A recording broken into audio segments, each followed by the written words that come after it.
From Anshe Sfar Beth El Emeth Congregation, it's time to take 10 minutes for Torah with Rabbi Joel Finkelstein.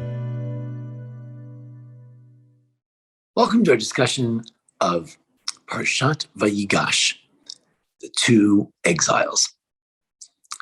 We look at Yaakov Avinu as he's about to go down to the land of Egypt to see his son for the first time. He's confronted by a very important reality. Firstly, we need to remember, as I heard someone at Teaneck say, that the story of Yaakov takes place on two planes. On the one hand, there's a personal plane in which Yaakov is going to see his son. He was stolen from Canaan. He's now going to retrieve his son. He's now going to be reunited with his son. Wonderful. The second thing is there's another narrative that's really going on throughout the book of Reshit, and that is that Avraham was promised. Avraham was promised that his children would be slaves in the land of Egypt for 400 years, and then the nation will be judged, and they will go out with great wealth. So everyone knows that they're going to go down to Egypt. The Midrashim try to bring this into the narrative and say, that's why Esav didn't really want the firstborn rights, because if he's firstborn, then he gets to go down to Egypt. He doesn't want to go down to Egypt and be slaves for 400 years. The brothers thought that Yaakov thought that he had already gone to Egypt. He had already gone to exile in a strange land, and now it's time for the redemption. He's told otherwise. The brothers were hoping maybe Joseph could be the one who goes down to Egypt. They could all stay outside of Egypt. All kinds of theories. But the fact is there's an undercurrent, which the rabbis wisely picked up on, throughout Genesis, of this exile that needs to take place based on the prophecy to Avraham. So when Jacob is going down to Egypt, at the human level, it's exciting. Let me go down to see him before I die. No hesitation. But then we encounter the fact that he says, Hashem says to him, don't be afraid of going down. Says the Chizkuni, he must be afraid. If God tells him, don't be afraid, he probably is afraid. Why is he afraid? Because he says, that's it. My grandfather said, Avraham said that we're going to go down 400 years to be slaves in Egypt. The time has come. We're going to be slaves. So he says, no, don't worry. I'll go down with you to Egypt. Firstly, I will be with you. God is with us in our sorrows. But don't worry, I'll take you out as well. What does this mean? Jacob experienced two different exiles in his life. The first exile was to Babylonia. That exile is reminiscent really of the ultimate exile to Babylonia by the Jews in 586 BCE, the destruction of the first temple. And even after the Romans exiled them, many Jews resettled in Babylonia.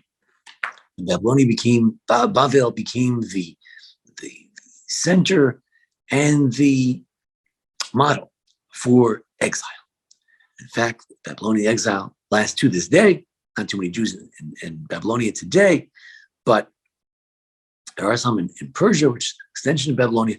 But certainly until about 50, 75 years ago, there were Jews in Babylonia. Babylonia is the ultimate exile. So Jacob thought, I already did exile. So God said, no. There are two types of exile. There's one exile that's a long exile that's just exile. That's all it is. And then there's another kind of exile from which you are redeemed. There's an exile that purifies you, that elevates you. That's the kind of exile you're going into. It's not, you had an exile that it served no ultimate purpose. But this new exile, it's going to be a core of ourselves. It's going to purify you. The Jews in exile in Egypt, they were purified like a metal is purified in a furnace. So he says, don't go worry about going down to Egypt. You think it's just another one of those exiles like you've experienced before, just miserable with Lavan. No. This one is going to be something, when we get out of this, we're going to see a renaissance of Jewish life. We're going to see a flowering, a birth actually of a Jewish nation. Don't worry about going down to Egypt.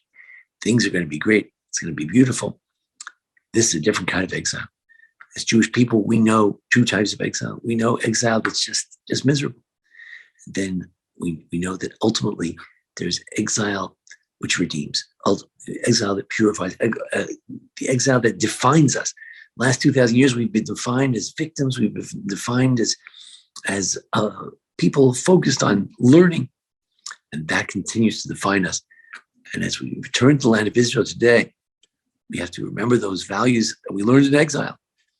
And if we bring those values, what we learned, the kura of the furnace of the fires of exile, fires of Auschwitz, and we learn those lessons, both in terms of defending ourselves and also in terms of having a moral stance, doing things right, doing things the way we should do them, being an upstanding nation. If we can do that, then indeed, we shouldn't fear that we were in exile for 2,000 years, because God was with us in exile, and hopefully He'll redeem us. He'll come with us as we are returned to Zion, and we'll see that the last 2,000 years were not in vain, but actually forged us as a people focused on Torah, the love of people, on Tikkun Olam, fixing the world, and hopefully this kingdom will be established that will be for the glory of Israel and for the glory of the whole world.